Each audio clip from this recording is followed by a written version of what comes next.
조동일 문화대학, 조동일 강좌, 문학사 탐색 제7강 내면의식, 7의 2강 아름다움, 가을의 노래. 문학사 탐색 2, 제6강에서 10강까지 강의 순서입니다. 이 낭독 강의는 조동일 교수님의 현장 강의와 동시에 진행되고 있습니다. 문학사 탐색은 문학사에서 이루어지는 탐험이고 수색이다. 아득한 옛적부터 오늘날까지의 문학을 모두 대상으로 하고 한국문학, 동아시아 문학, 세계문학을 비교 고찰해 보편적인 원리를 확인한다.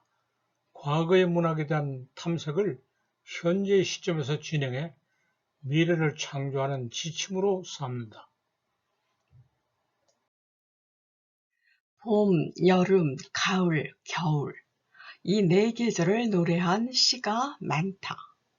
위도가 비슷한 곳이면 네 계절의 날씨가 그리 다르지 않아 시에서 나타낸 사연이 비슷하다. 하는 말을 어렵지 않게 번역해 즐길 수 있다. 변화가 뚜렷하지 않아 탐색의 대상으로 삼을 것을 찾기 어렵다. 네 계절에 관한 시가 모두 이런 가운데 가을은 조금 별나다. 시적 정서가 특히 짙고 심각해서 작품이 아주 많은 것이 어디나 다르지 않다. 그러면서 무엇을 어떻게 노래하는가에 비교해 고찰할 만한 특징이 있다. 이 작업이 문학사 탐색의 폭을 넓혀준다. 가을이 되면 나뭇잎이 짙게 물들었다가 떨어진다. 이것이 가을을 나타내는 가장 두드러진 징표이고 가을을 노래하는 시의 기본적인 사연을 이룬다. 그러면서 지역에 따른 차이도 있다. 차이는 대상에 따라 생기고 언어가 달라 더 커진다. 짙게 물든 나뭇잎이 나무에 있을 때에는 단풍이라고, 떨어진 것은 낙엽이라고 우리는 말한다. 너무나도 당연한 사실이 경우에 따라 다르다. 짙게 물든 나뭇잎이 한결같지 않아 대상에 따른 차이가 있고 그것을 일컫는 언어가 상이해 그 차이가 더 커진다. 앞의 것은 자연 조건이고 뒤의 것은 문화 선택이다. 중국의 옛 시에는 풍엽이라는 말이 자주 보이고 단풍인지 낙엽인지는 구분하지 않는다. 효상 풍엽 단, 새벽서리에 풍엽이 붉다.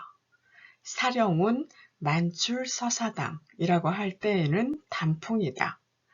풍엽 낙 분분, 풍엽이 떨어져 날린다. 200 야박 오저 얻고라고 할 때에는 낙엽이다. 풍엽 적화 추 슬슬, 풍엽 억새꽃 가을이 쓸쓸하다. 백거이 비파행이라고 할 때에는 어느 쪽인지 불분명하다. 중국에 단풍이나 낙엽이라는 말이 없는 것은 아니지만 시에서는 둘을 합친 풍엽을 애용한다. 표현을 간결하게 하려고 했기 때문이라고 하고 말 것은 아니다. 중국은 단풍이 곱지 않아 나무에 있는 것이나 땅에 떨어진 것이나 그리 다르지 않으므로 함께 일컫고 단풍의 아름다움과 낙엽의 처절함을 구분하려고 하지 않는다. 일본은 어떤가? 날씨가 흐리고 공기가 축축하다가 이른 봄 늦가을에는 습기가 적어지고 잠시 날이 청명할 때가 있다. 이른 봄에 매화와 벚꽃이 피고 늦가을에 단풍이 고우면 일본인은 우울증을 걷어내고 고향된 기분으로 즐거움을 한껏 누린다. 가을이면 황엽이나 홍엽이라고 적고 모미지라고 읽는 단풍에 대한 사랑이 각별하다. 예전 노래책 만엽집, 만여우슈에 황엽에 대한 찬사가 되풀이되어 나온다. 라쿠요라는 단어도 있기는 하지만 만엽집에는 등장하지 않는다. 떨어져 짓밟히는 것도 낙엽이라고 하지 않고 황엽이라고 했다. 한국 한시에는 풍엽, 단풍, 낙엽이 비슷한 비중으로 등장했다. 풍엽 노화 만안수, 풍엽 갈대꽃 눈에 가득 수심이다. 이숭인 등로, 황곡 단풍, 안축 죽계별곡, 낙엽 매 금정, 낙엽이 금정을 메우다. 진화 추일 서회를 본보기로 들 수 있다. 셋 다 고려시대의 작품이다. 풍엽이라고 얼버무려 말하지 않고 단풍과 낙엽이 아주 다르다고 일찍부터 분명하게 했다. 날씨의 변화가 뚜렷해 감각이 선명하고 시적 표현의 폭이 넓다. 시조에서 풍엽 노화에 우러예는 저기러가 라고 할 때에는 풍엽이라는 말이 쓰였으나 한문에서 가져온 관용구이다. 중국의 전례가 있어 풍엽을 조금 쓰다가 버렸다. 풍엽은 오늘날 중국어뿐만 아니라 일본어에도 있는 단어인데 우리말에서는 없어져 국어사전에 올라있지 않다. 단풍과 낙엽은 누구나 알고 있어 사용 빈도수가 아주 높은 말이며 시에서 계속 애용된다. 시조를 다시 보자. 단풍과 낙엽이 다르다고 하지만 않고 둘 다 미묘하게 변하는 모습을 예리하게 살펴 노래했다. 단풍은 밭만 붉고 시내는 맑았는데 라고 한 데서는 붉고 맑은 느낌이 생동해 마음이 격동하게 한다. 밭만 붉은 단풍이 다 붉고 맑은 시내가 어디까지 흘러갈 것인지 생각하게 한다. 바람은 불지 않고 명월이 만정한데 일진 추풍에 입지는 소리로다. 저 개야 추풍 낙엽을 헛되이 짖어서 날 속이느냐 라고 하는 여인의 탄식은 미묘하고 절실하다. 단풍이 낙엽으로 변하는 순간을 포착해 사랑에 대한 기대가 어긋나는 것을 나타냈다. 유럽은 어떤지 불국의 경우를 들어 말해보자.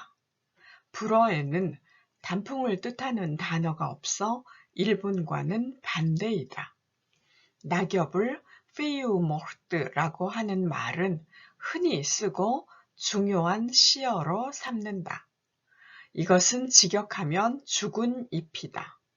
죽은 잎은 떨어진 잎보다 더 처참하지만 두 말이 1대1로 상응한다. 그곳의 자연은 우리와 많이 다르다. 붉게 물드는 단풍나무는 없고 칙칙하게 시드는 잡목만이다. 가을은 음산하게 비가 오는 계절인 악조건이 겹쳐 죽은 잎이 처량하게 보이는 탓에 말이 다르고 시는 더 다르다. 아름다운 계절이라고 찬양하는 여름이 가는 것을 애석하게 여긴다. 가을은 분노, 증오, 전율, 공포, 장기간의 강제노동을 생각하고 전율하는 계절이라고 했다. 보들레르 샹 도톤너. 베르렌느는 가을의 노래에서 이제 마치 낙엽처럼 떠나간다고 했다. 그루몽은 낙엽, 레페이유 모르트에서 시몬, 너는 좋으냐? 낙엽 밟는 소리가 라고 했다. 이런 시를 애독하면서 아름답다고 감탄해도 좋으나 처절한 아름다움임을 알아야 한다. 프레베르의 시를 이브 몽땅이 노래해 널리 알려진 레페이유 모르트의 제목은 낙엽이기만 한데 고엽이라고 하는 없는 말로 번역하는 것은 잘못이다. 불어에 고엽이라는 것이 따로 있어 수입해야 한다고 여기면 어리석다. 우리말 단풍을 전해주려면 어떻게 해야 하는지 고민하는 것은 당연히 해야 할 일이다. 강의 잘 들으셨습니까? 댓글로 출석을 표시하고 논평을 제출하시면 강좌 수료증을 보내드립니다. 조동일문화대학에서 최근 준비하고 있는 강의는 일상에서 학문으로, 세계문학 백문백답 등입니다. 지속적인 참여를 부탁드립니다. 감사합니다.